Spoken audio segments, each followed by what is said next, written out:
ডালের বড়িটা ভেজে নেব।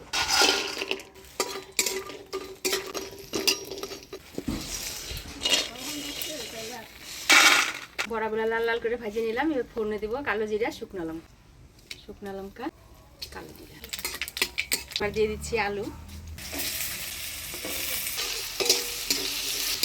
ফোড়নে তেলে আলুটা নাড়াচাড়া করে নিলাম। এবার দিয়ে দিচ্ছি বেগুন, হলুদ, লবণ। আলু বেগুনটা নাড়াচাড়া করে নিলাম। এবার দিয়ে দিই ফাটিয়ে রাখা কাঁচা লঙ্কা, ঢাকা দিয়ে দিই।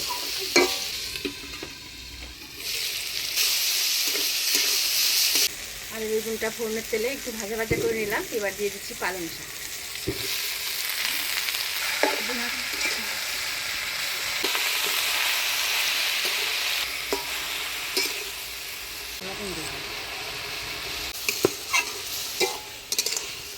পালং শাকটা ভালো করে নাড়াচাড়া করে নিলাম।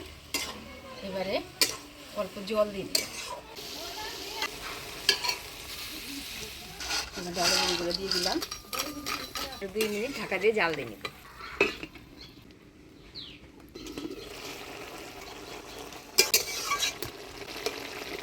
ডালের বড়ি দিয়ে পালং শাক রান্না করে নিলাম। এবার নামিয়ে নেব। ডালের বড়ি দিয়ে আলু বেগুন দিয়ে পালং শাক। ডালের বড়ি নিয়ে আসবো।